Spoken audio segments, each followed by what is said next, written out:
예, 그때는 이제 사실은 뭐 박정희 대통령이 3선을 추진하고 있을 때이고 거의 이제 야당이 집권하리라고는 상상할 수 없는 이제 그런 때였죠. 그럼에도 불구하고 김대중 후보가 정말 용감하고 씩씩하게 경쟁을 하셨다고 생각이 들어요. 그리고 또 저희 같은 대학생들은 아주 열렬하게 응원을 했었죠.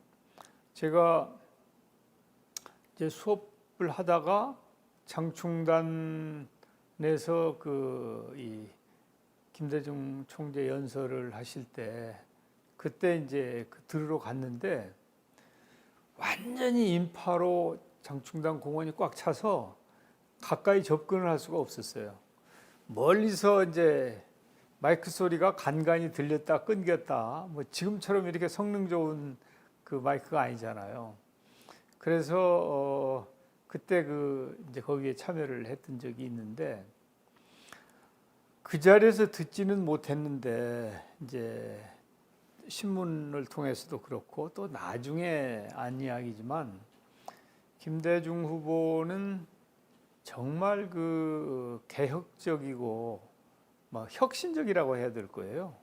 그리고 경우에 따라서는 저런 말씀을 해도 되느냐 하는 정도의 그런 아주 진보적인 그런 공약을 하셨죠.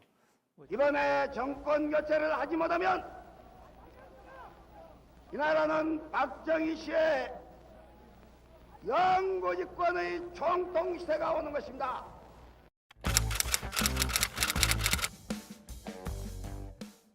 지금 기준으로 보면 뭐 사실은 어떻게 보면 합리적인 수준일 수 있을 것 같은데 제가 이제 가장 지금도 감명 깊게 생각하는 것은 남북 문제에 있어서 그 4대국 보장론 그 문제 그게 가장 참 가슴에 와 닿고 어떻게 보면 그 당시에는 뭐 그게 전혀 실현 가능성이 없는 근데 나중에 이제 육자회담으로 그게 현실화된 거 아니에요? 그러니까 김대중 총재의 그 당시의 선견지명은 어느 누구도 따라갈 수 없는 이제 그런 것이었죠. 그리고 뭐 향토해비군 폐지 이런 것도 공약을 하셨는데 그건 아주 경우에 따라서는 북한하고 어떻게 하겠다는 거야? 뭐 용공이야? 뭐 이런 시비에 걸릴 수도 있지만 그런 공약도 하셨는데 근데 사실은 표를 얻는 데 있어서는 아주 좋은 공약이죠. 지금 향토해비군 다 폐지했지만은 그 후에 뭐 아무 문제 없지 않습니까? 그러니까 참 대단한 공약을 하셨다고 생각이 되고 뿐만 아니라 그때 노사 공동위원회 이런 걸 공약하셨던 걸로 기억이 되는데 그게 나중에 노사정위원회로 또 이렇게 현실화됐죠. 그러니까 김대중 대통령은 그때 제가 대학 1학년생으로서는 그렇게 제대로 평가할 수 있는 상황도 아니었지만은 또 지금 와서 생각하면 정말 대단한 이 해안이 있으신 분이다.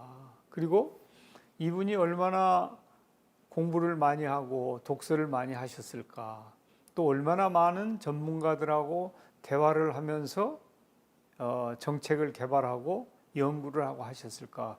그런 걸 생각하면 저는 아마 이분은 100년에 한 분 나올 수 있을까 말까 하는 그런 대단한 지도자다. 저는 그렇게 생각하고 있죠.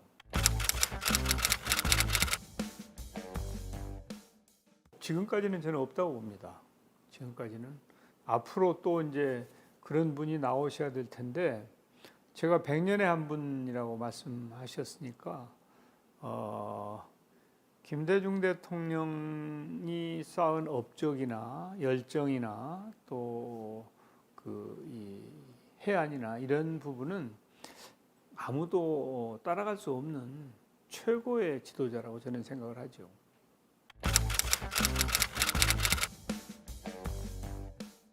어떻게 보면은 그 현실성이 없는 그 총학생회장에 도전을 해가지고 제가 당선이 되었는데, 그때는 참 아주 힘든, 불운한 그런 시기에 학생이었다고 저는 생각을 해요.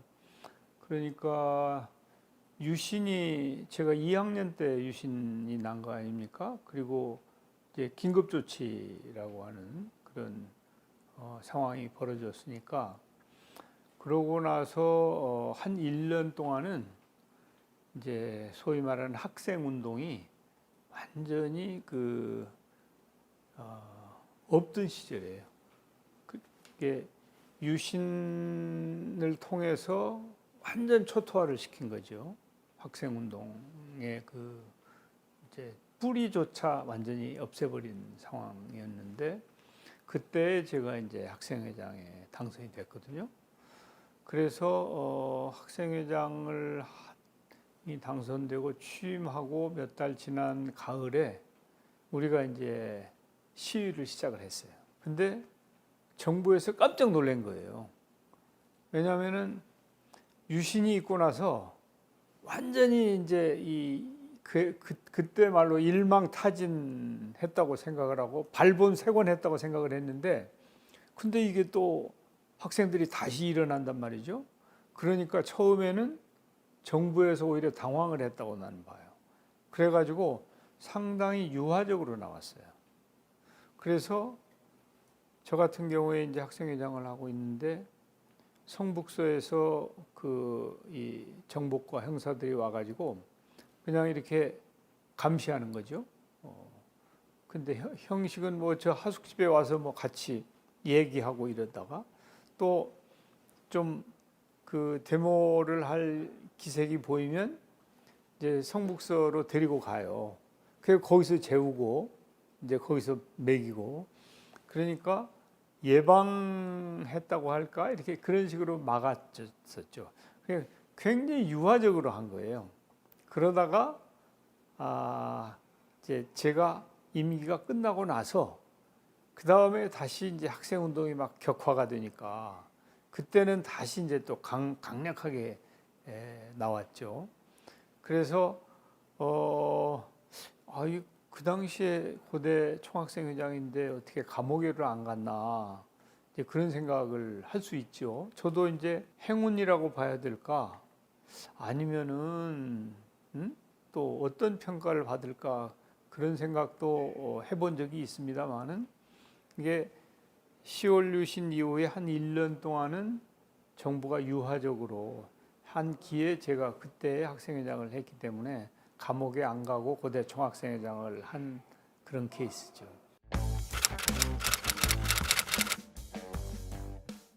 원래 제가 사법고시를 할 생각이 있었죠. 그런데 10월 유신이 나고 나서 유신헌법이라고 하는 헌법이 나왔어요. 그 이전에 원래 우리 헌법 교과서는 이것은 이제 그야말로 민주헌법이죠. 그런데 유신이 나고 나서 헌법 교과서가 나온 헌법 제목이 유신헌법이에요. 근데 그것은 민주헌법이라고 보기 어렵죠. 그래서 이제 저와 제 친구가, 야, 우리 유신헌법을 공부해가지고 고시를 해서 뭐 하겠냐, 그만두자. 그래서 고시 공부를 하다 그만두고 이제 총학생회장을 해야 되겠다 하고 그때 결심을 하게 된 거예요. 고시를 포기하면서 총학생회장에 도전하는 걸로 갔는데, 그래서 이제 제가 고시를 안 하게 됐죠. 근데 나중에 저한테 유신헌법 공부하지 말고 이거 그만두자고 한 친구는 또 공부를 해가지고 고시 합격해버렸어요. 그 친구는 사법시험 했어요. 근데 이제 저는 이제 그때 그만두고 학생회장을 하고, 그 다음에 동아일보, 제가 고대 총학생회장이니까 동아일보에서 기자로 특채를 하기로 내정을 해줬었어요. 제가 총학생회장 할 때. 근데 그때 아실지 모르겠지만은 동아일보에 광고 탄압 사건이 있었어요. 그래가지고 그게 이제 실행할 수 없게 된 거예요. 광고 탄압 사건 때문에 회사가 존폐 위기에 처하게 되고 한 명도 그러니까 기자 채용을 안 한 것이죠. 그래서 그럼 어떻게 할까 생각을 하다가 제가 종합무역 상사로 가게 된 것이죠. 그래서 종합무역 상사로 가서 좀 세상을 넓게 쓰는, 그 다음에 그때 혹시 기억나시는지 모르겠습니다만은 김우중 회장의 뭐 세상은 넓고 할 일은 많다, 그런 책이 아주 굉장히 인기가 있었거든요. 그래서 그런 생각을 하면서 내가 좀 더 넓은 세계로 나가야 되겠다. 그래서 종합무역상사에 이제 입사를 했는데 제가 한 3년 근무를 해서 그 뉴욕 지점에 발령을 받았어요. 그래서 미국에서 제가 9년씩이나 근무하게 됐고, 또 그 근무를 하는 과정에 현지에서 이제 주경 야독을 해가지고 밤에 공부를 하고 주말에 공부를 해가지고 MBA 학위를 취득을 했죠. 그래서 이제 미국이라고 하는 세상을 알게 되고, 또 거기서 이제 일을 하면서 또 공부도 하는, 어떻게 보면 저한테는 굉장히 소중한 그 젊은 시절이었다, 이렇게 평가할 수 있죠. 열심히 하는 사람, 성실한 사람이라는 평가를 받았던 것 같고요. 그리고 주위 사람들하고도 더불어 잘 협력하는 그런 그 괜찮은 직원으로 평가를 받았다고 저는 생각을 해요. 그러면서 이제 또 제가 이 학생회장 한 경력도 그분들도 알고 하니까 이 친구가 리더십도 있구나. 이제 그래서 3년 만에 뉴욕 지점에도 갈 수 있었고, 또 그 쌍용 그룹에서 제공하는 장학금으로 제가 미국에서 MBA도 할 수 있었고, 그런 차원에서 보면 이제 그 회사는 저에게는 굉장히 고마운 존재였죠. 그리고 지금도 그 회사의 선후배들하고 교류를 해요. 만나고.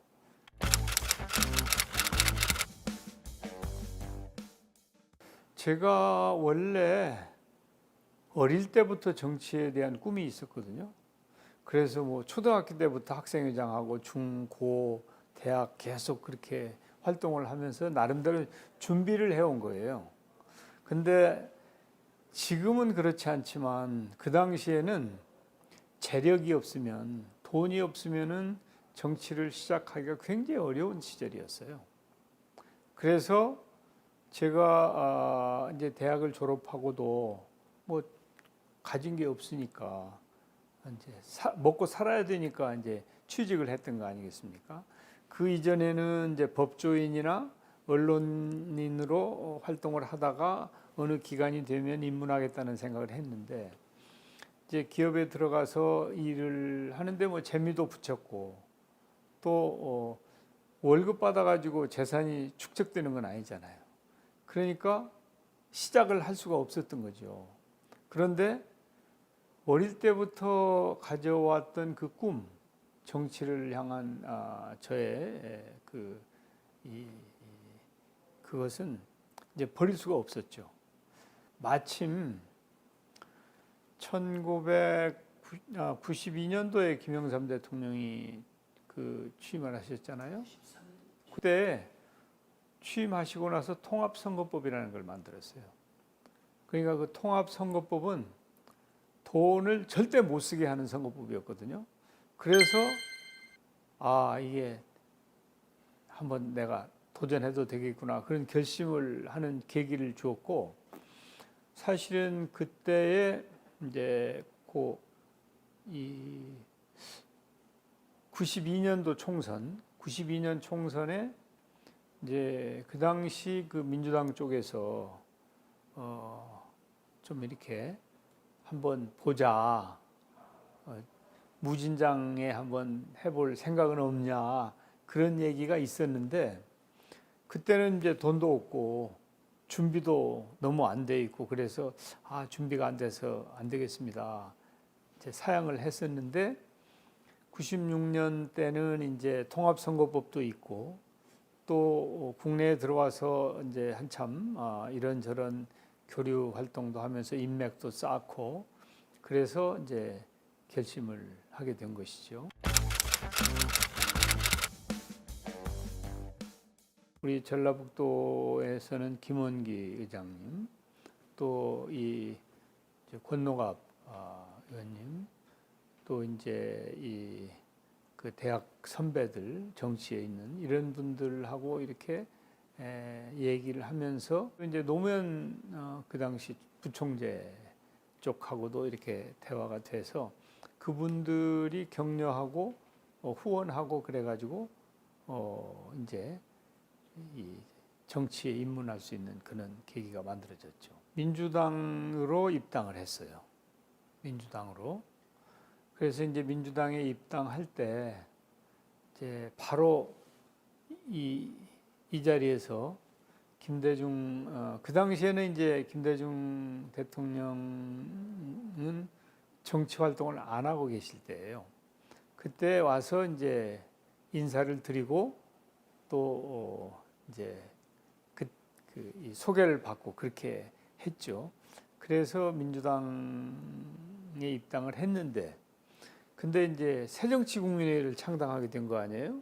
그 당시에 이기택 민주당 총재하고 이제 이렇게 대화가 잘 안 되어서 새정치국민회의를 창당할 때, 그때 이제 이 많은 젊은 인재들하고 같이 이렇게 한 그룹으로 새정치국민회의에 입당을 하게 됐죠.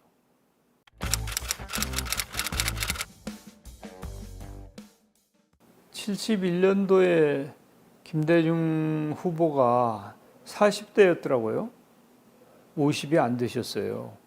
그런데 이제 20살의 청년의 입장에서 보면 이제 어른 아닙니까? 그리고 이렇게 가까운 느낌은 아니죠. 입당을 해가지고 인사 드릴 때부터 이렇게 보면 이제 연배 차이도 있고 또 김대중 대통령님이 좀 이렇게 상당히 근엄하신 편이셨어요. 그래서 이제 이렇게 편안하지는 않고 또 원체 큰 지도자 아닙니까? 그러니까 그렇게 쉽게 가깝게 느낄 수는 없었고 아주 특별해 보이는 그리고 무게가 있는 큰 지도자, 큰 어른 이제 그런 느낌이었죠. 제가 40대가 돼서 그 총재님을 배웠을 때도 그때도 그런 느낌이었는데 그래도 이렇게 말씀도 편안하게 해주시고 따뜻하게 해주시던 그런 인간미는 있으셨던 것 같아요. 그렇지만은 그럼에도 불구하고 우리 입장에서는 굉장히 힘든 상대셨죠. 이제 한 번은 무주에 오셨어요. 무주에서 제가 이제 연청 중앙회장인데 연청 행사를 제가 무주 리조트에서 준비를 했어요. 한 몇천 명이 모이는 전국에서 모이는 대선 준비용으로 그런 걸 한 것이죠. 그때 김대중 총재님이 오셔서 저를 이제 옆자리에다가 태우셨거든요. 그러고 이제 자동차를 타고 가면서 한두 시간 이렇게 같이 모시고 가는데 아이고 불편하더라고요. 응? 거기서 이제 뭐 쌍용에 대한 얘기도 하고 또 미국 얘기도 하고 뭐 여러 얘기를 하는데 그 대통령님 모시고 옆자리에 타고 가는 게 뭐 완전 가시방석이더라고요. 예. 근데 사실은 제가 제일 처음 김대중 대통령을 뵌 것은 뉴욕에서였어요. 제가 그 뉴욕 주재원으로 가 있을 때 콜롬비아 대학생들하고 교류가 있었거든요. 그런데 그 콜롬비아 대학생들이 김대중 총재님을 초청을 했어요. 그때 김대중 대통령께서 미국에 와 계실 때예요. 말하자면 이제 정치 활동은 하지 않는다는 조건으로 그때 미국에 가시게 했었지 않습니까? 그래서 그 대학생들과 대화를 할 때 그 콜롬비아 대학생들이 저도 불러가지고 그 자리에 가서 김대중 총재님을 뵀던 적이 있죠. 예. 그리고 또 이제 제가 미국에 있을 때 나이트라인이라고 ABC죠, 그가 NBC인가 거기에 테드 카프리라고 하는 유명한 앵커가 있었는데 김대중 총재님하고 이 테드 카프라고 나이트라인에서 대화를 하는 걸 이렇게 봤는데 그때 그 영어로 대화를 하셨죠.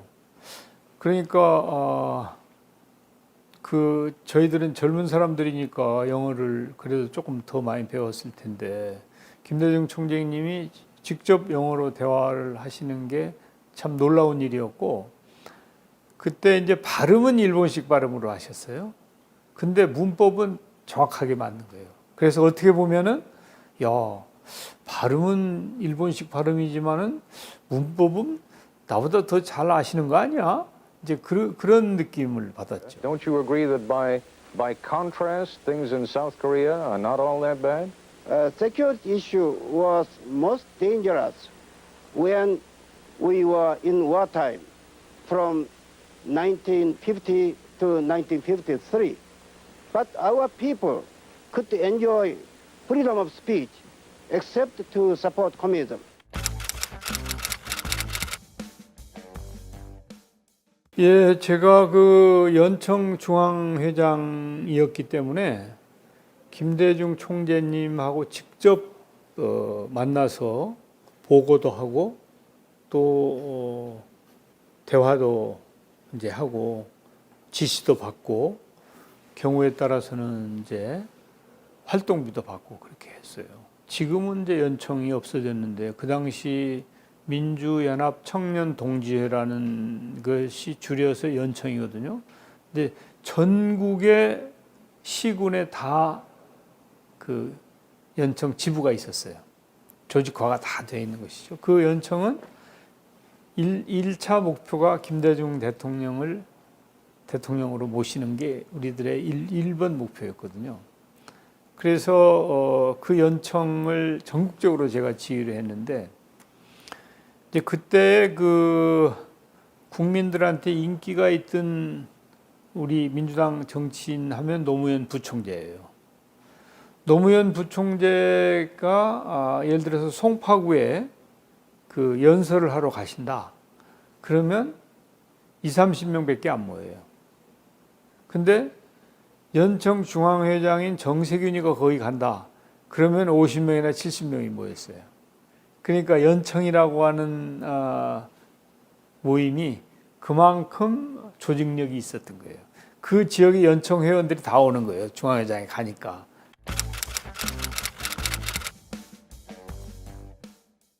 그런데 이제 당 조직이 동원하는 세력보다 어떻게 보면 오히려 더 많은 세력을 동원할 수 있었고 또 김대중 대통령을 당선하시도록 하는데 연청이 기여를 많이 했죠. 그리고 물론 그 후에 연청 출신들이 정치인으로 많이 성장을 해서 국회나 또 지방자치 쪽에 특히 이제 지방자치가 실시되면서 그 의원이나 아니면 그 단체장, 기초자치단체장 이런 쪽으로 굉장히 많이 진출을 했죠.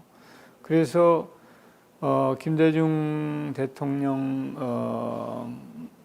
그 대선 캠페인 때는 한 축을 담당해가지고 확실하게 활동을 했고 그 이전에 1년 전부터 대선 기획단이 있었거든요. 대선 기획단의 단장이 이종찬 현재 광복회장이에요. 저는 그 일원으로 대선 기획단 활동을 1년 전부터 한 거예요. 거기에는 이제 제 기억에 한 15 정도 모였었던 것 같은데 뭐 거의 매주 모이다시피 해가지고 준비를 했는데 그때 거기서 만든 캠페인 구호가 준비된 대통령이에요. 준비된 대통령이 우리 대선 기획단에서 만든 거예요.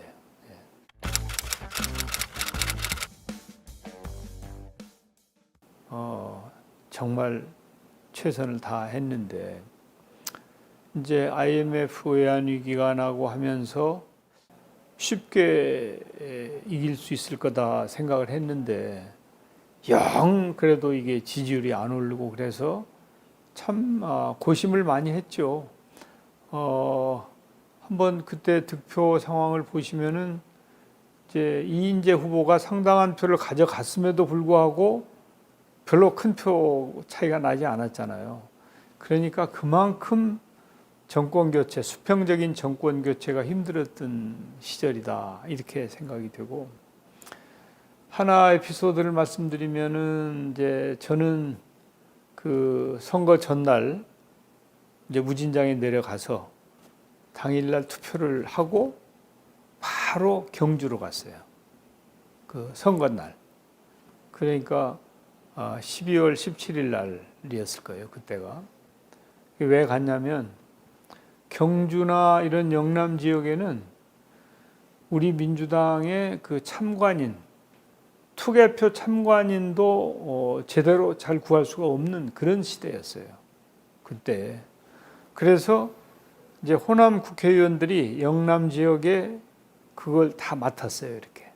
그래서 저는 경주를 맡아가지고 경주에 가가지고 경주의 모든 투표구를 하루 내 돌아다니는 거예요. 그래서 거기 참관인이 있나 없나 확인하고 다니는데 참관이 하나도 없는 데도 있고 있는 데도 있고 이제 그런데 한 6시쯤 이제 그게 끝났는데 날이 이제 어둑어둑해지고 그때 몇 시까지 투표였던지 정확하게 모르겠는데 하여튼 투표 마감 시간이 얼마 안 남았는데 투표장에 사람들이 계속 오는 거예요. 그냥 보니까 저 사람들이 다 김대중 표가 아니야.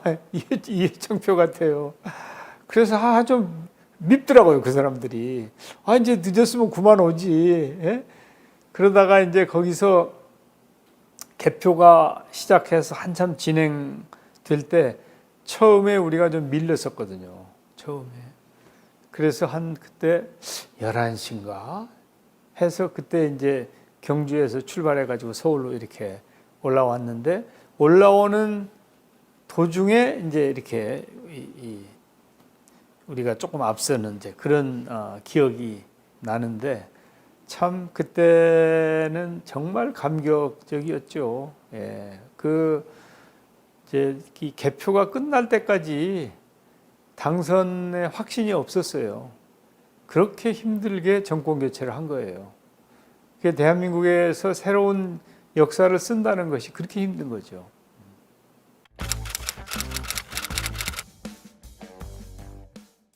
예, 그러니까 우리가 이제 선거의 사후 평가를 할 때 항상 우리 국민들은 참 위대하시다. 그리고 항상 절묘한 선택을 한다. 이제 그런 얘기를 하지 않습니까?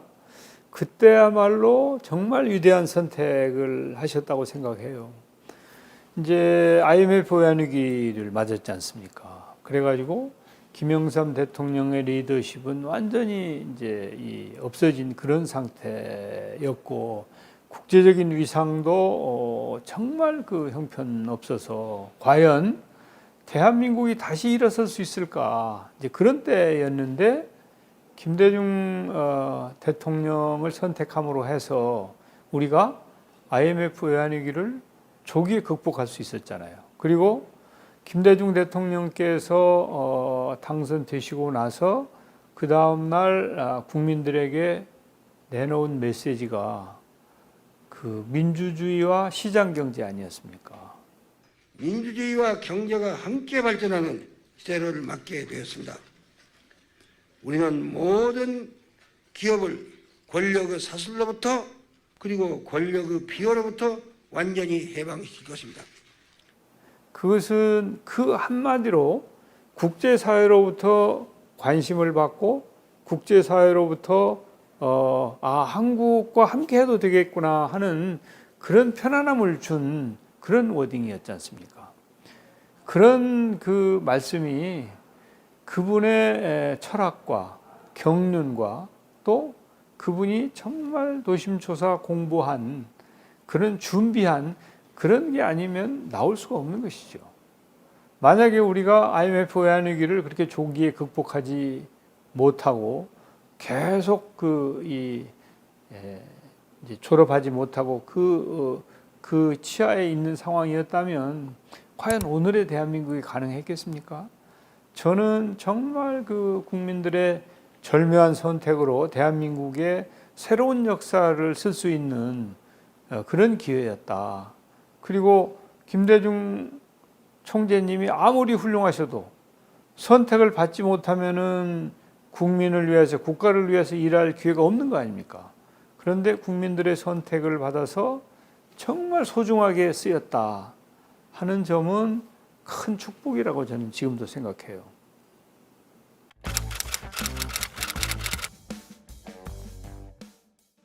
그 김대중 당선자께서 당선되시고 나서 2, 3일밖에 안 됐는데 한광옥 부총재하고 저를 일산으로 부르셨어요. 그래서 노사정위원회를 만들어라. 노사정위원회를. 그래서 지금 우리가 외환위기를 극복하기 위해서는 노사관계를 원만하게 하는 게 가장 중요한 일이다. 그래서 이것은 그냥 되는 게 아니니까 노사정위원회를 만들어서 노사 정부가 대타협을 해야 된다. 그 사례가 유럽에 있으니 그런 걸 참작을 해서 노사정위원회를 만들어라라고 지침을 주셨어요. 그래서 노사정위원회를 만들어서 이제 그 당시에 뭐 경총, 전경련 뭐 이렇게 전부 다 그 중소기업 중앙회 이런 이제 경제단체 또 각 정당의 대표 그리고 한국노총과 민주노총 이렇게 다 해가지고 노사정위원회를 만들었어요. 노사정위원회. 근데 저는 이제 노사정위원회 간사위원을 했죠, 제가. 그러면서 노사정위원회가 본위원회가 있고 그 밑에 상무위원회라는 게 있었는데 저는 본위원회 간사위원이면서 상무위원장을 맡은 거예요.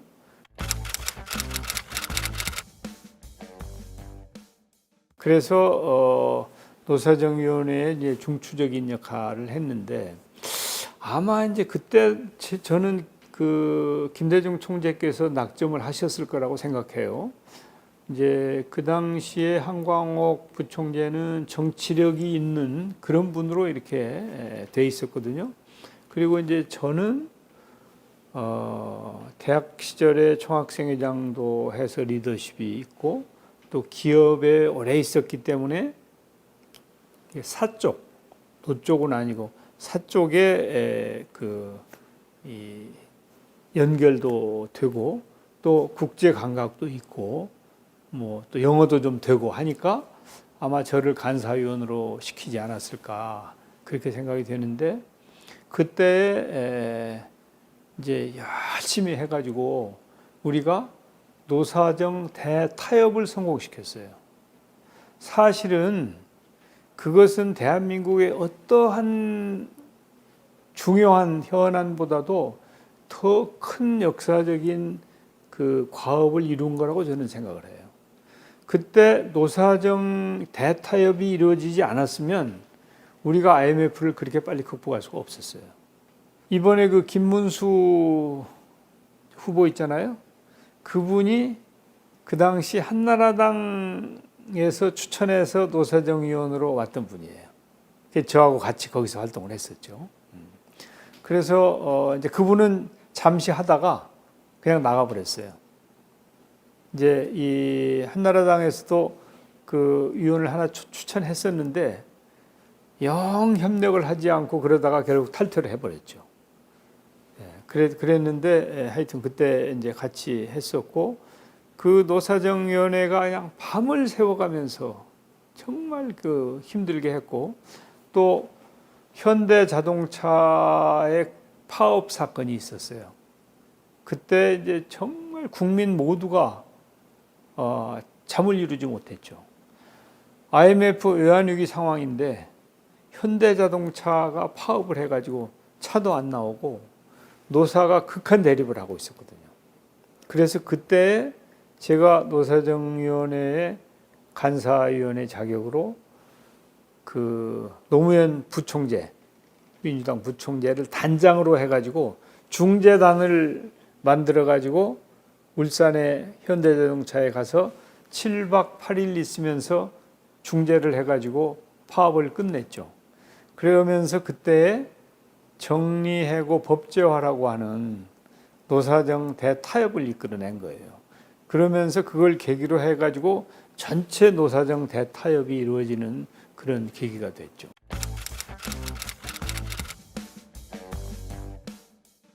제가 이제 운이 아주 좋은 정치인이에요. 그래가지고 새정치국민회의 수석 부총무를 초선 때 했어요. 제가 초선 때 이제 이 초선 당선되고 나서 바로 이제 부총무를 김대중 대통령이 당선이 되시고 나서 여당이 됐잖아요. 그러면서 그때 그 여당인 그 새정치국민회의에 그 수석 부총무를 제가 했죠. 그러고 나서 이제 또 정조위원장을 했어요. 정조위원장을 초선 때. 그러다가 재선이 되고 나서 이제 또 재선 초기에는 처음에 3정조위원장을 하다가 2정조위원장을 하다가 정책위원장을 제가 맡았죠. 그래서 뭐 저는 이제 처음에 96년도에 등원하고 나서 이제 부총무를부터 시작으로 해가지고 당 대표가 될 때까지 대변인만 빼놓고 거의 모든 당직을 다 겪었다고 말할 수 있고 거의 한 번도 쉬지 않고 계속 당직이나 국회직 이런 것들을 맡았어요. 그래서 한편으로는 저 친구는 맨날 저렇게 그 일할 기회를 갖냐 하는 이제 좀 뭐라고 할까 다른 동료들로부터 질투 같은 그런 것도 있었지만은 또 제 입장에서는 일하는 것은 보람 있고 즐겁지만은 정말 힘들게 일만 열심히 하는 이제 그런 그 의원이었죠. 그래서 수석 부총무도 초선 때 하고 정책위원장은 원래 3선 때 하는 건데 그 재선 때 하고 3선 돼 가지고는 이제 원내대표하고 당대표하고 이렇게 장관하고 이렇게 했죠. 저는 굉장히 그 복이 많은 정치인이에요.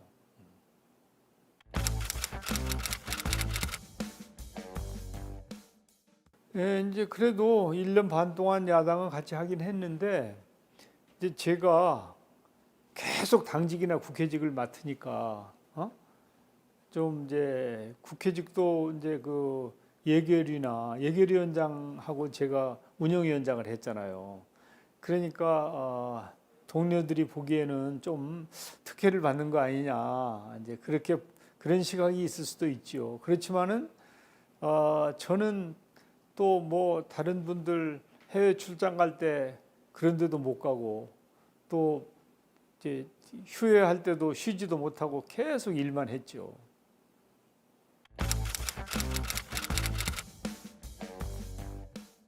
야당 총재로서도 당을 완전히 그 장악하고 이제 훌륭한 리더십으로 당을 일사불란하게 잘 이끄셨죠.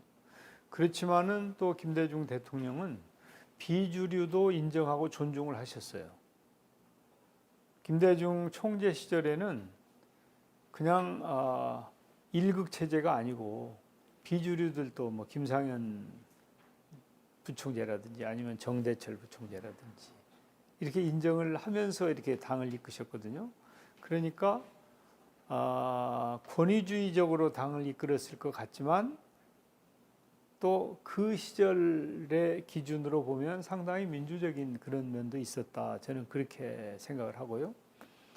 이제 대통령이 되시고 나서는 그 리더십을 유감없이 발휘하셨죠. 바로 이제 제일 먼저 시작한 게 노사정위원회 아닙니까? 그리고 금모으기 운동을 하셨잖아요. 그러면서 국민을 하나로 묶었잖아요.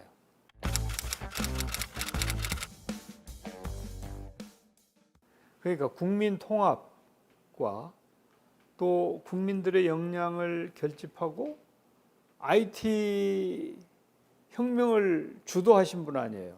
지금 생각해도 아니 김대중 대통령께서 IT를 이해하시는데 시간이 걸릴 텐데 어떻게 그렇게 IT나 벤처나 이런 쪽을 집중적으로 지원하시면서 IMF 위기 극복을 앞당기고 대한민국의 경제를 다시 일으키셨을까? 야, 정말 이건 보통 그 리더십이 아니다. 그런 판단을 하기가 참 어려울 텐데 정말 대단하시다. 저는 지금도 그렇게 생각하거든요. 그래서 제가 100년 만에 한 분 나올까 말까 한 분이라고 생각하고, 저도 이것저것 많이 겪은 사람이잖아요. 그렇지만 김대중 총재님한테 이렇게 비하면은 어림도 없죠. 정말 대단하신 분인데, 제가 그 정조위원장을 정권 교체가 돼서 김대중 대통령이 되시고 나서 제가 삼정조위원장을 하고 있을 때 국민기초생활보장법을 만들어라 라고 하는 주문이 있었어요. 그게 이제 어떻게 만드는 거냐면 대통령께서 국민생활기본선 정책기획단이라는 것을 당에 만들어서 그 단장을 제거하고, 그래서 거기에서 전문가들하고 해서 국민기초생활보장법을 만든 거예요. 그게 지금 20 몇 년 됐죠. 그게 우리나라 복지의 효시입니다. 효시. 그러니까 노사 문제, 또 이런 복지 문제, 또 6.15 선언, 또 영화 금고, 문화 개방, 뭐 국정 전반에 걸쳐서 김대중 대통령 같이 그렇게 업적을 남길 수가 없어요. 그것도 뭐 긴 시간에 한 게 아니라 딱 5년 단임하는 기간이 그런 업적을 남긴 거 아닙니까? 어떤 분들이 아니 김대중 대통령만 훌륭하냐? 박정희 대통령하고 잘 재봐야 되는 거 아니냐? 그러면 저는 그렇게 얘기해요. 말도 안 되는 소리 하지 마시라. 박정희 대통령도 훌륭하지만 김대중 대통령의 업적에 비하면 그건 게임이 안 된다. 그리고 김대중 대통령은 딱 5년 만에 이룩한 건데 박정희 대통령이 몇 년 집권을 했냐. 10수년을 해서 한 거하고 같이 비교하면 안 되지. 그러면 거기에 대해서 반론을 제기를 못해요. 그래서 저는 아마 과거 지금까지도 김대중 대통령만한 업적을 남긴 대통령은 없었고 앞으로도 그런 대통령이 나오기는 참 어려울 거다. 그렇게 저는 평가를 하죠.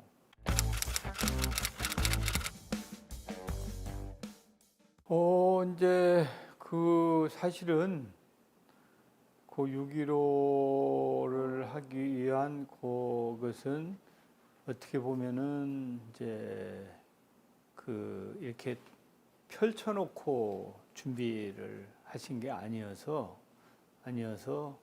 이제 그렇게 그 깊이는 잘 모르죠. 깊이는 잘 모르고 사실은 그 발표가 나기 얼마 전에 이제 그런 게 있을 거다는 정도였는데 그때의 그 정말 그 어두운 세상이 갑자기 확 열리는 것 같은 이제 그런 이 느낌을 받았었고 또 이제 그게 잘 발전되어서 사실은 핵 문제 해결까지 갔으면 정말 좋을 텐데 이제 좀 아쉬운 점이 많이 있죠. 아쉬운 점이. 그럼에도 불구하고 이제 그 북한과의 대화 또 핵 문제를 비롯한 현안을 해결하기 위해서 노력한 것은 평가받아 마땅하다. 이제 그렇게 생각을 하죠. 지금도 그런 노력이 이제 현실화되지 못하고 지금 남북이 완전히 그 단절된 상태에 있잖아요. 제가 그 이제 정부의 총리로 있을 때 그때 그 이전에 그 북미 회담이 좌절되고 또 북한 측이 이제 실망을 해가지고 여러 가지 이제 좀 그 역행하는 일을 하지 않습니까? 그럼에도 불구하고 코로나가 왔을 때 사실은 우리가 경우에 따라서는 북한의 그 이 인민들한테도 그 코로나 접종을 할 수 있는 그런 그걸 준비를 했었거든요. 근데 결국은 이제 북한이 응하지 않아 가지고 뭐 우리뿐만 아니라 북한은 뭐 저 WHO나 이런 데에 호의도 다 거절을 한 사람들이니까요. 그런 걸 생각하면 이제 아쉽기 짝이 없고 또 지금은 그 이후에 더 대화가 단절이 돼서 특히 이제 그 윤석열 정부 시절에 양쪽이 9.19도 폐기하고 또 뭐 방송을 서로 하고 뭐 풍선을 날리고 또 오물을 보내고 뭐 이렇게 된 걸 생각하면 너무 가슴이 아프고 이제 참 안타깝기 짝이 없죠. 그럼에도 불구하고 우리는 포기하지 않고 대화를 하기 위한 노력, 평화를 만들고 지키기 위한 노력을 지속해야 된다고 저는 생각을 해요.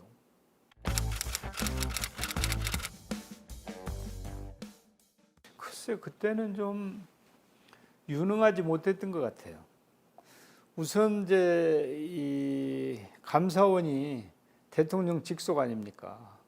그런데 그 감사원의 감사 결과가 그 이제 국민들로부터 걱정을 유발할 수 있는 그런 감사 결과가 나왔고 그게 뭐 사실이었겠죠.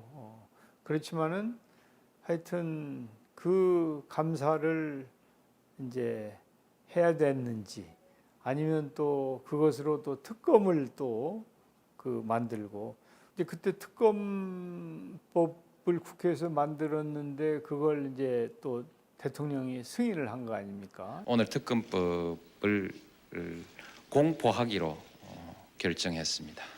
저는 이번에 이 결정에서 신뢰를 존중했습니다. 한나라당이 약속했습니다. 약속했는데 그것을 제가 믿지 않고 거부권을 행사해버리면 그야말로 여야 간에 타협의 길이 막혀버릴 것입니다. 이제 뭐 제의 요구 이런 거 안 했단 말이죠.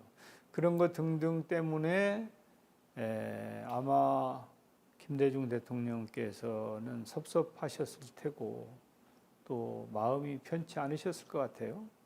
그럼에도 불구하고 그런 내색을 공개적으로 안 하셨거든요.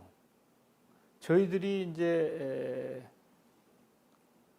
뵈러 갔을 때도 그런 거 일체 말씀 안 하셨거든요. 김대중 대통령께서. 그러나 이분도 사람인데 틀림없이 그것에 대한 그 아쉬움이나 이런 게 있을 텐데 그러셨단 말이에요. 그러니까 얼마나 대인인가 하는 게 나오는 것이죠. 그리고 그러면서도 그때 이제 제가 민주당의 대표가 돼가지고 김대중 대통령님을 찾아뵈었을 때, 당신네들이 내 후계자다. 그러면서 이제 잘해라 이렇게 격려를 하셨거든요. 그걸 생각하면 참 눈물 나죠.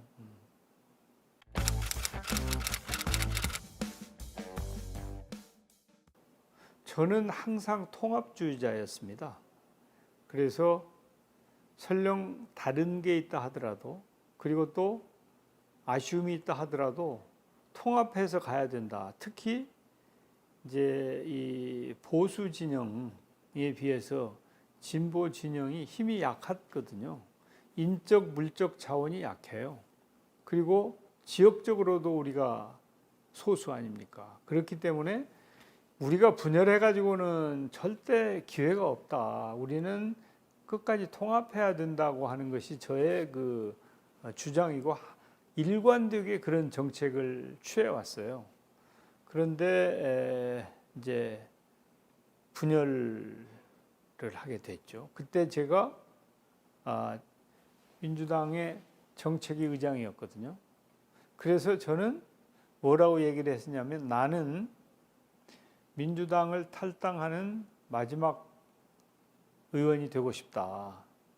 그렇게 얘기를 했었는데, 이제 이 불행하게도 당무회의에서 큰 그 혼란스러운, 불미스러운 일이 있었잖아요.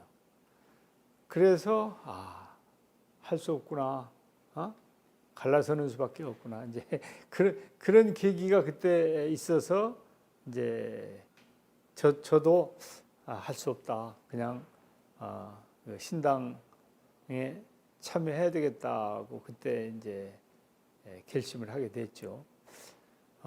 그러면서도 너무 마음이 편치 않았어요. 우리가 하나로 있어도 이제 정권 재창출이 될지 말지 한데, 이렇게 분당해가지고 될까? 이제 그런 걱정이 있었음에도 불구하고 그 불미스러운 이 당무위원회에서의 불미스러운 사건 이후에 그렇게 결심을 하고 이제 새로 열린우리당 창당에 적극적으로 이제 참여를 하게 됐죠.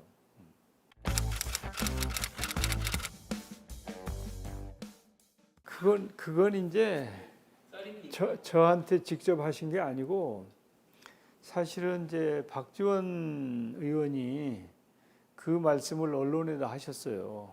그 김대중 총재님이 박지원 의원에게 이제 정세균을 중심으로 해가지고 이렇게, 그때 뭐 제가 당 대표였으니까, 그래서 그걸 그렇게 이제 얘기를 했는데, 그 언론에서 말하자면 이제 좀 후계자로 지목한 것처럼 이렇게 언론을 썼는데, 저는 뭐 그렇게 생각하지는 않고, 제가 당 대표니까 좀 힘을 실어주고 격려하는 그런 말씀이 아니었겠나, 그러면서 더욱더 무거운 책임감을 느꼈죠.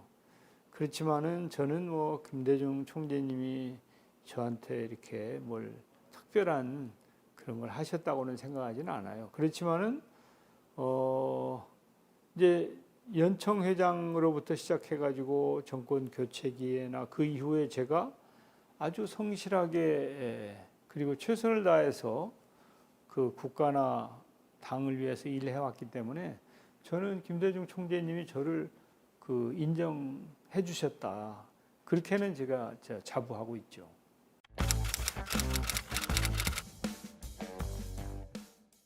원칙주의자죠. 그러면서도 마음이 따뜻한 분이에요. 그리고 상황을 정리하는 능력이 탁월한 분이에요. 그러니까 이분이 굉장히 유능한 분입니다. 이분도 대학 교육을 안 받으신 분이잖아요. 그렇지만은 이제 그 사법시험도 상당히 우수한 성적으로 합격한 것 같아요. 그런 거 보면은 아주 머리가 좋은 분이죠. 그래서 저는 아주 훌륭한 리더라고 생각을 해요. 그리고 이제 또 자신에 대해서 책임지는 분이잖아요. 책임지는 분.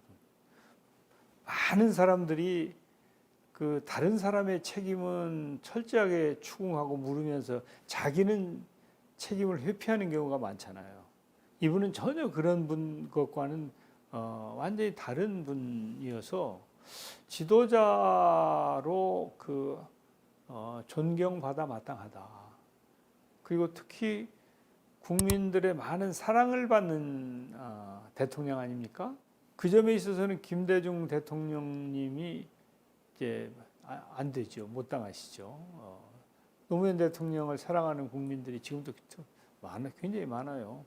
그래서 아주 장점이 많은 그런 리더이고 이 많은 국민들처럼 저도 아주 좋아하는 그런 대통령이셨죠.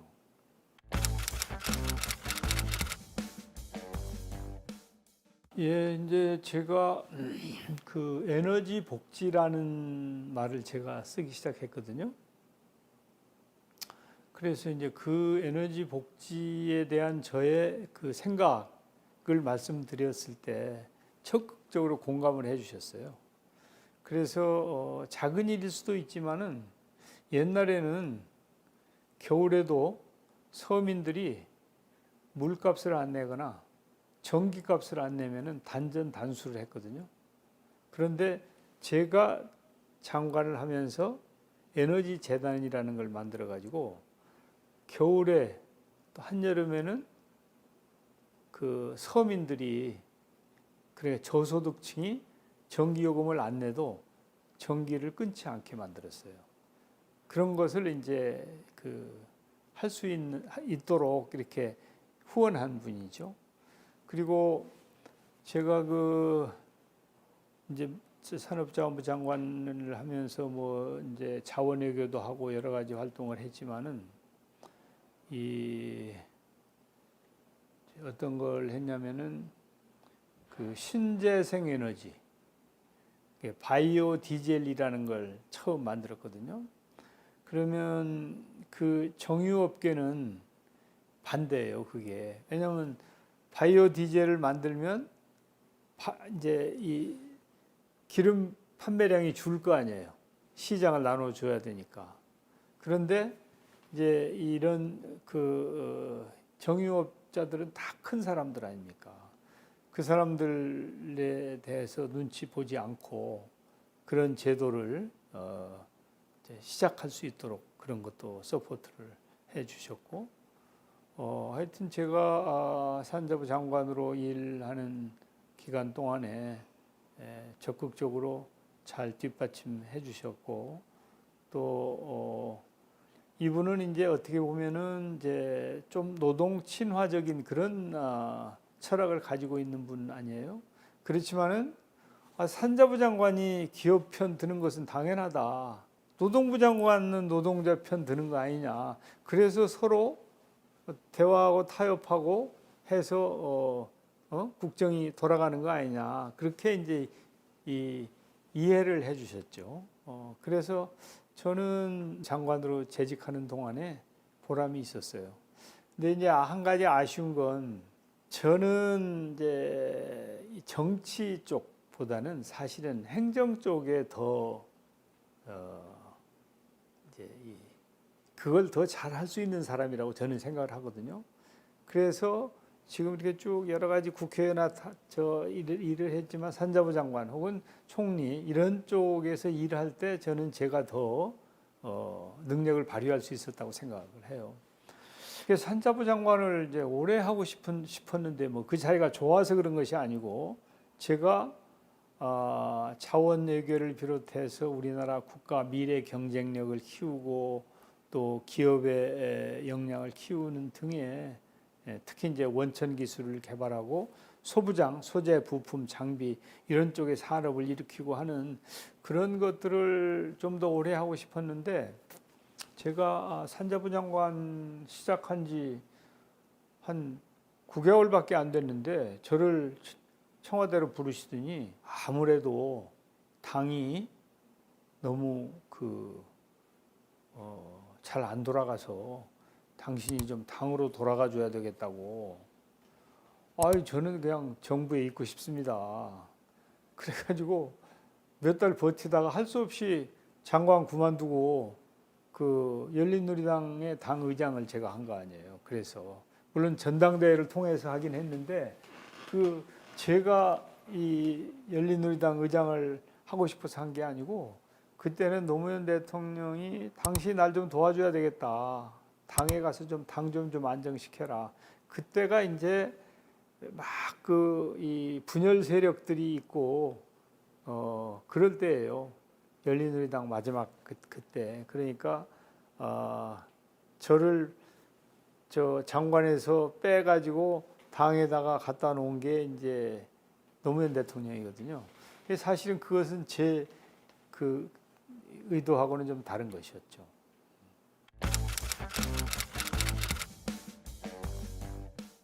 노무현 대통령 때는 처음부터 저 총재 이런 건 전혀 안 했어요. 그리고 그냥 수석 당원으로 이제 있었죠. 당정 관계가 그렇게 원활하지는 않았어요.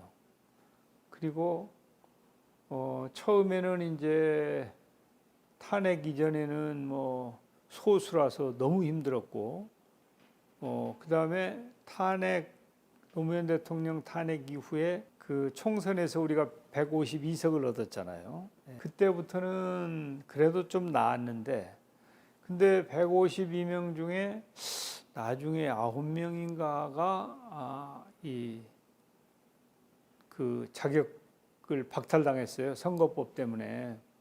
그러니까 과반이 안 되는 의석으로 대통령이 일하는 게 상당히 힘들었죠.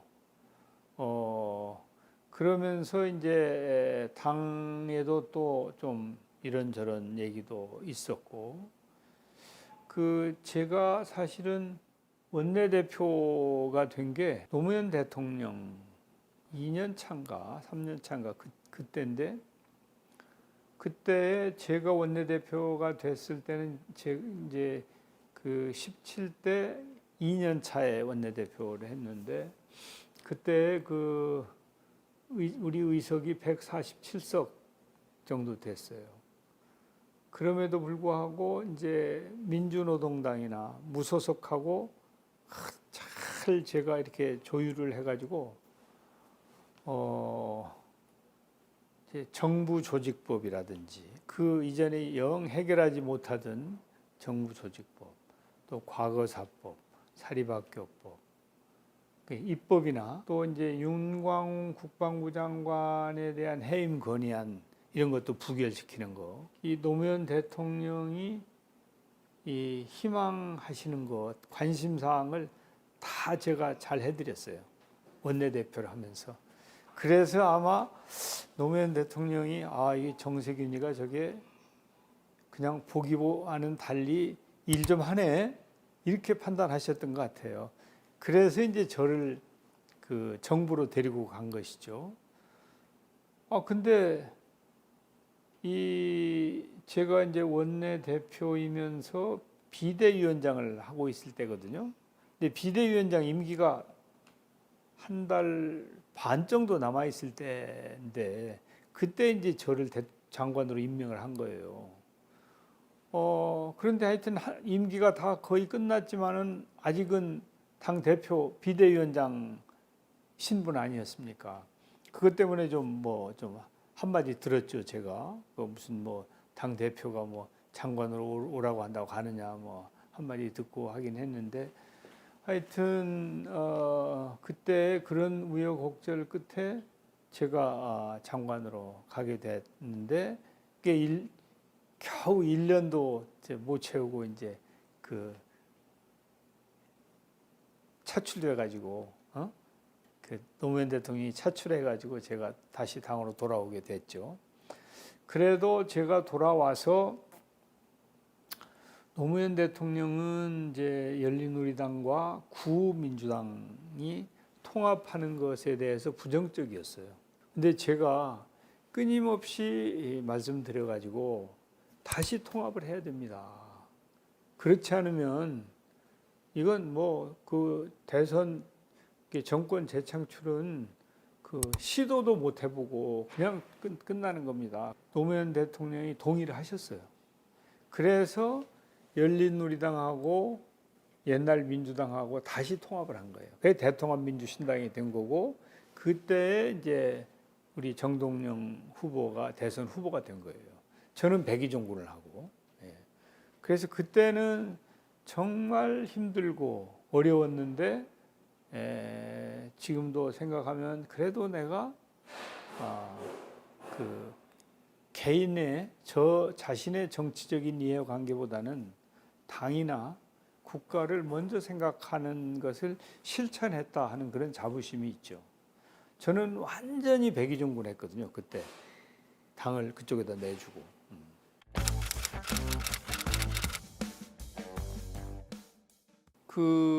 그 당시 한나라당이죠. 한나라당 사람들은 노무현 대통령을 인정을 하지 않았어요.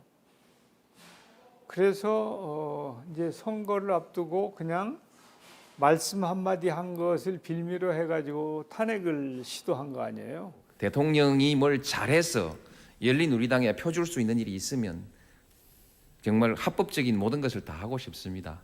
그리고 그 당시에 자기네들이 의석이 많으니까, 의석이 많으니까 탄핵을 시도를 한 건데, 이제 그때 생각해도 그렇고 지금 생각해도 말도 안 되는 일을 그 사람들이 한 것이고, 그 사람들은 그런 터무니없는 일을 함으로 해가지고 거기에 대한 대가를 치른 것이죠.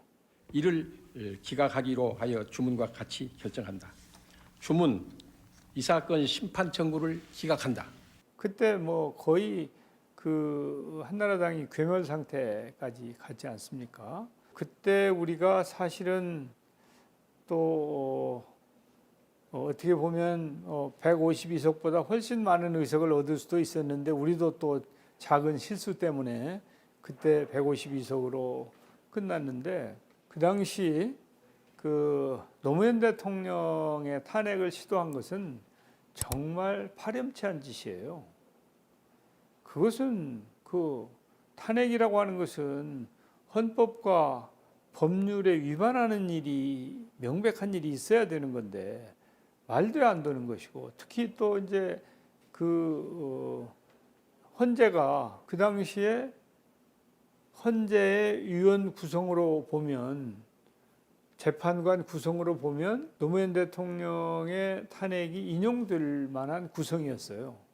그럼에도 불구하고 그냥 각하시켜버린 거 아니에요. 그러니까 그 당시 이 한나라당이 얼마나 엉뚱한 터무니없는 그런 일을 추진했던가 하는 것이 그게 방증이 되는 것이죠. 그대로 그 드러나는 거예요. 그래서 이제 그 다음에 박근혜 대통령 탄핵을 제가 국회의장을 하면서 추진했잖아요. 그때 굉장히 고심을 많이 했습니다. 그 노무현 대통령 탄핵을 저 사람들이 무리하게 추진하다가 당이 거의 괴멸 직전까지 갔는데 만약에 우리가 탄핵을 시도했는데 이게 좌절이 되면 역풍이 불 수도 있지 않냐. 그래서 굉장히 조심스럽게 했어요. 그래서 돌다리도 두드리는 심정으로 200명을 채우고 나서 확실하게 채우고 나서 그리고 나서 탄핵을 추진한 거예요. 그래서 그 전에는 사실은 탄핵이라고 하는 것은 이건 극약 처방이다. 좋은 게 아니다. 그리고 또 혹시 또 역풍이 불면 어떻게 하나 그런 것 때문에 박근혜 대통령이 조기 하야를 하고 대선을 좀 빨리 치르면 그게 오히려 더 국가적으로는 좋지 않냐. 그래가지고 박근혜 대통령이 예산안 시정연설을 하러 국회 왔을 때 제가 그런 제안을 했어요. 원래 대통령이 시정연설 하러 오면 국회의장하고 티미팅을 하고 나서 연설을 하는 거거든요. 그 자리에서 박근혜 대통령한테 제가 넌지시 그런 것을 제안을 했죠. 그랬는데 박근혜 대통령이 그 자리에서는 물론 답변을 안 하고 돌아가서 답변을 어떻게 했냐면 국회에서 총리를 뽑아주면 그 총리하고 잘 하겠다. 그 얘기는 사실은 이제 하야는 거부한 것이죠. 그 대신 야당이 원하는 총리라도 뽑아주면 잘 해보겠다 하는 것이었는데 이제 그건 우리가 수용이 안 되고 그래서 탄핵을 추진하기로 결정을 했는데 그때 제가 카운트한 탄핵 찬성 국회의원이 221명이에요. 그런데 탄핵 그 표결을 해봤더니 234명이 찬성을 했어요. 그러니까 훨씬 더 나온 거죠. 예. 그런 정도로 돌다리를 두드려가면서 탄핵을 추진해가지고 성공을 했죠, 그때.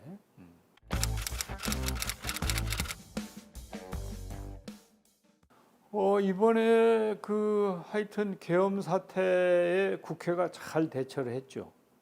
그건 저는 그 박수를 받아 마땅하다 이렇게 생각을 해요. 그 이후에 탄핵을 추진하는데 야 너무 성급한 거 아니야? 이건 무조건 탄핵 사유거든요. 윤석열 대통령이 뭐 헌법과 법률을 위반했잖아요. 이게 무조건 탄핵 사유인데 그런데 국회에서 가결이 안 되면 탄핵은 안 되는 거예요. 사유가 되더라도 사유가 안 되는 노무현 대통령의 경우에 국회가 가결을 하니까 헌재로 가잖아요. 그런데 탄핵 사유가 되는 윤석열 대통령 케이스를 국회가 부결시키면 헌재로 안 가고 그걸로 끝나는 거예요. 그래서 야, 좀 서두르는 거 아니야 하는 이제 걱정도 있었는데 그래도 두 번째에 가결이 된 거 아닙니까?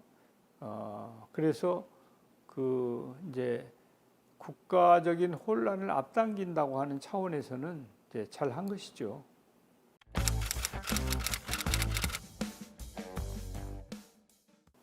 제가 토요일 날 아침에 문재인 대통령으로부터 전화를 받았어요.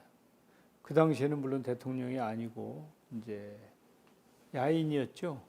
경산에 가 있는 문재인 실장 전화를 저한테 제가 그때 당 대표였으니까 하셔가지고 노무현 대통령께 어려운 일이 생겨서 지금 부산대학병원에 와 있다 얘기를 해서 청천벽력이 무너지는 느낌이었죠. 그때 이제 제가 당대표가 되기 위해서 전당대회를 할 때도 또 당대표가 되고 나서도 노무현 대통령 봉하마을을 방문해서 대통령과 말씀을 나눴는데 제가 당대표가 돼서 갔을 때도 노무현 대통령이 좀 왠지 좀 쓸쓸해 하시는 것 같다. 이제 그런 느낌을 받고 마음이 편치를 않았었거든요. 그러고 나서 얼마 지나지 않아서 이제 그런 일이 생겨서 정말 가슴 아프고 안타까웠죠. 그러면서 이제 그 당시 검찰이 그리고 정권이 정말 몹쓸 짓을 했다. 사실은 이명박 대통령은 여러 가지 문제를 가지고 있던 분 아닙니까? 정치 보복을 쭉 해오던 그걸 사슬을 끊어버려야 될 사람이거든요. 그리고 그것을 어떻게 보면 김대중 대통령은 탕평 인사를 하고 하면서 최소화하는 노력을 하신 분이잖아요. 보여줬잖아요. 이 이명박 대통령 같이 자기가 여러 가지 문제가 있음에도 불구하고 국민으로 신임을 받았으면 그랬으면 조금 가슴을 열고 정치 보복의 그 악순환의 고리를 끊어버렸어야 되는데 그걸 못한 것이 너무나 잘못된 것이고 또 검찰은 그냥 정권의 하수인 노릇을 해서 노무현 대통령을 죽음으로 내몰았다. 지금도 저는 그 생각을 하면은 아주 분노하지 않을 수가 없어요. 그때는 정말 청천벽력이었죠. 이제 노무현 대통령이 퇴임하시고 나서 봉화로 내려가신 거 아닙니까? 그래가지고 서민들이 너무 좋아했어요. 이렇게 격이 없이 대해주시고 그게 사실은 또 민주주의 산 교육이거든요. 어떻게 보면 이제 반대 진영에서는 그런 게 두려웠는지 했는지도 모르죠. 예. 그래서 그렇게 이제 망신 주고 뭐 애매기고 이제 그런 짓을 했을지도 모르겠는데 하여튼 정말 참 불행한 역사를 만든 사람들이고 그래서 이제 검찰이 다시는 그런 걸 반복하지 않아야 되는데 그런 것들이 계속 반복되고 있는 거죠.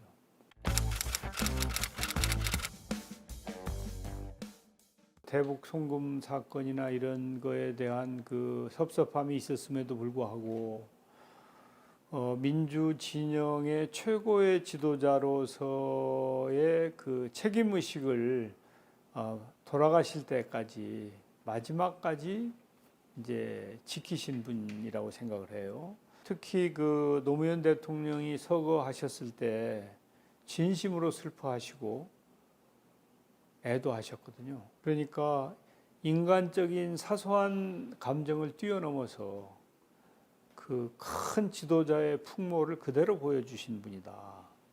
그리고 자신의 이해관계나 이런 것을 뛰어넘어서 그 대한민국 민주 진보 진영의 큰 어른 역할을 마지막까지 해주신 정말 그 존경할 어른이다 이렇게 봅니다.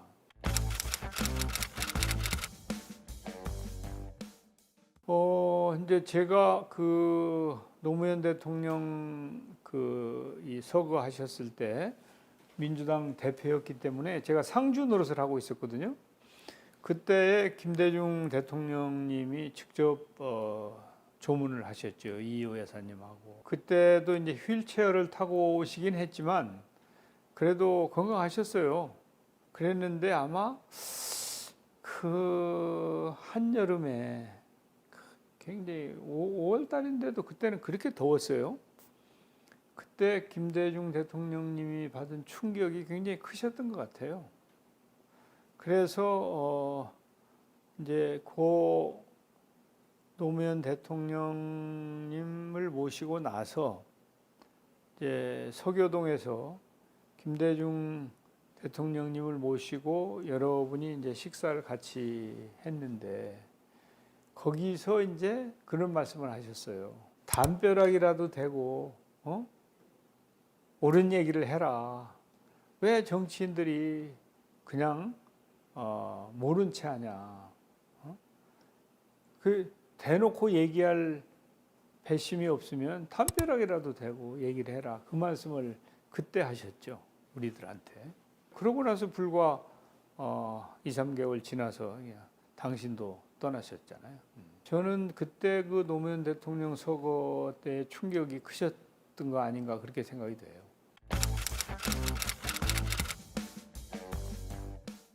문재인 대통령은 굉장히 그 정도를 걷는 분이에요. 정도.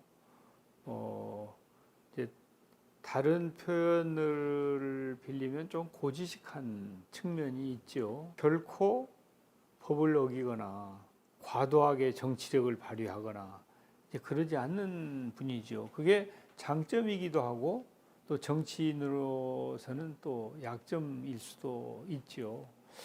그래서 저는 이제 그때 주어진 그 소임을 다했다. 특히 지금 다 지나고 나니까 아무렇지도 않게 생각하지만 코로나19를 가장 잘 극복한 지구상의 나라가 코리아 아닙니까? 그리고 그 이후에 K-팝을 비롯해서 K만 붙으면 지금 다 세계가 알아주는 거 아니에요. 그래서 그렇게 과소평가할 일은 아니다. 특히 이제 그때 그 동계올림픽을 제대로 한 해 만에 하고 남북 문제가 심각했었는데 그 위기도 잘 극복을 해서 원래 대통령의 중요한 책무 중에 하나가 위기관리입니다. 코로나 위기관리나 남북 문제 위기관리나 경제적인 위기관리나 이런 위기관리 측면에서 제 몫을 충분히 한 분이다. 그리고 이분은 법을 하나도 어기지 않은 대통령이라고 생각해요. 그러기 참 어렵거든요. 그래서 저는 문재인 대통령도 제대로 평가받았으면 좋겠다고 생각하죠.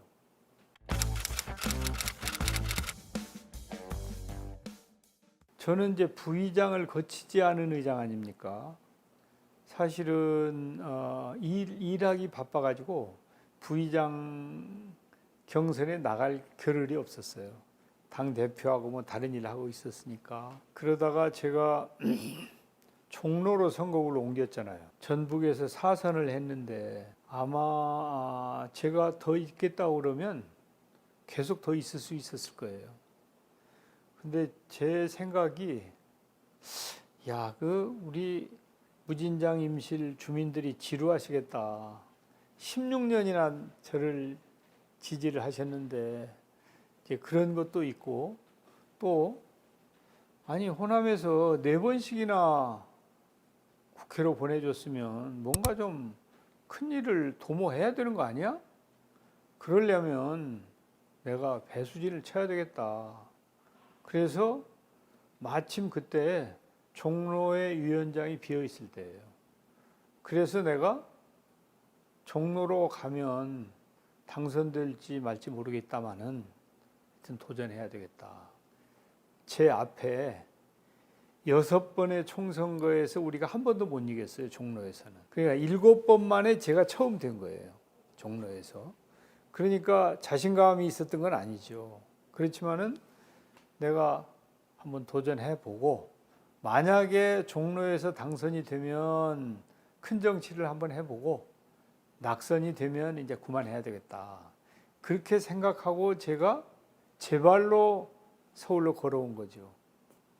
그래서 제가 종로에서 당선이 됐는데 이제 대선 후보를 하고자 했지만은 이제 안 됐죠. 김대중 대통령 이후에 정동영 후보가 실패를 했고 또 다시 그래도 호남에서도 좀 한번 해봤으면 하는 그런 생각도 있었고 또 제가 훈련을 많이 받은 사람이잖아요.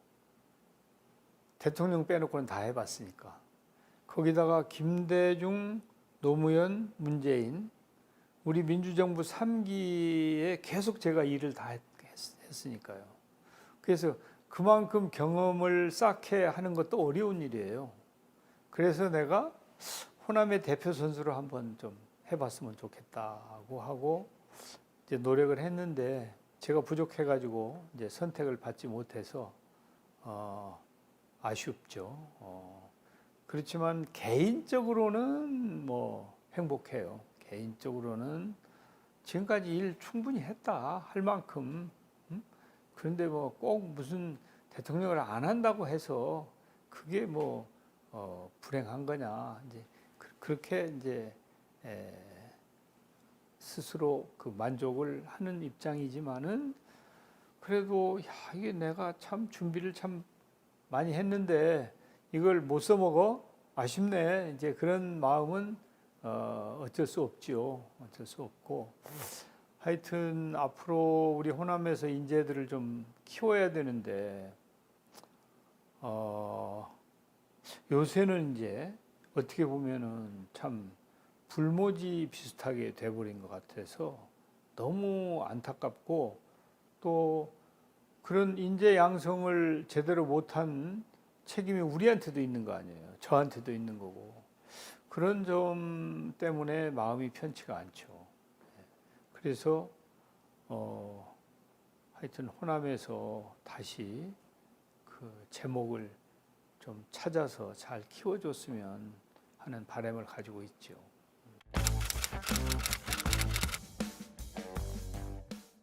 이제 이재명 대통령이 굉장히 머리가 좋습니다. 제가 사실은 상근 부대변인이라고 하는 당직을 처음 준 사람이고 성남시장을 전략공천한 사람이에요. 제가 당대표를 하면서. 근데 역량이 있는 분이죠. 그리고 이 일을 할 줄 아는 사람이에요. 그래서 사실은 저는 기대를 많이 하고 있습니다. 저는 일은 잘 할 거라고 봅니다. 그리고 이분이 장점을 제대로 발휘할 수 있도록 국민들께서도 응원해 주시고 특히 언론이 그렇게 좀 해줬으면 좋겠어요.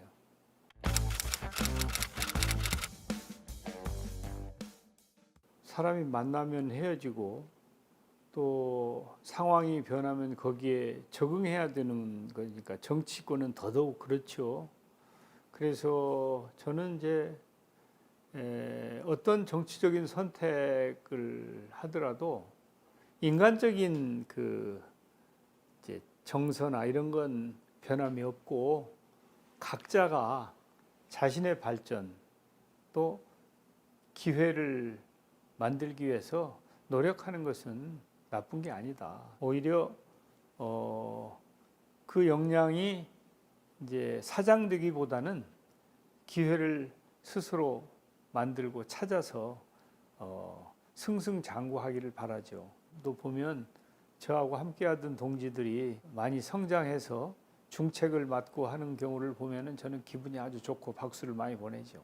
그래도 저와 가깝게 협력했던 분들이 굉장히 유능한 분들입니다. 그리고 비교적 바른 분들이에요. 이제 우리 안규백이 뭐 이제 지명받고 그래서 아주 좋고, 서영교는 이제 다음에 또 기회가 있을 것이고, 저는 우리 그 강 시장이 앞으로도 계속 일할 기회가 주어지기를 바라죠. 아주 그 강골이거든요. 그 친구는 그 잘못된 일은 못하는 사람이에요. 좀 이렇게 이 시민들이나 이런 분들하고 좀 친근하게 지내지 못하는 약점은 있을지 모르지만 정말 열심히 일하고 바르게 하는 것은 틀림없을 것이다, 그렇게 생각하죠.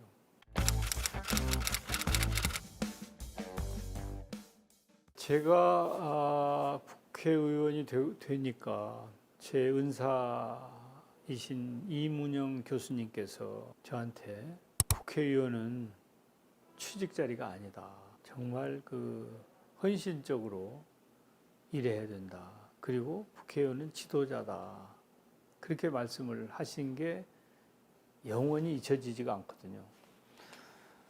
이제 우리 의원들이 그 자신의 자리가 정말 큰 자리이고 책임이 무겁고 또 그냥 가볍게 처신해서는 안 된다는 그런 사명감과 책임의식을 가져줬으면 좋겠어요. 그래서 당장의 이해관계나 또 인간적인 거 이런 것 때문에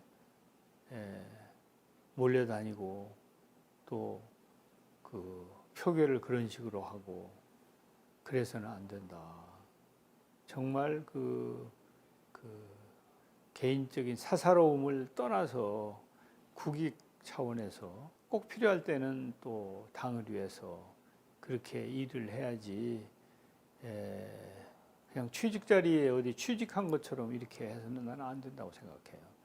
그래서 점점 더 그런 그 책임의식이나 사명감이 약화되는 거 아닌가 하는 걱정이 있어요. 그래서 이제 잘 좀 해주기를 바라고, 지금 우리 대한민국이 처해 있는 상황이 심각한 위기 상황입니다.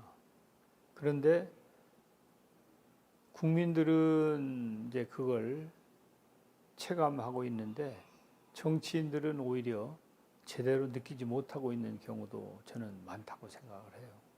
그래서 이 현상을 직시하고 정말 특단의 노력을 하지 않으면 안 된다. 그리고 좀 제발 정쟁을 좀 최소화하고 일 좀 열심히 좀 해라. 이제 그런 얘기 하고 싶죠.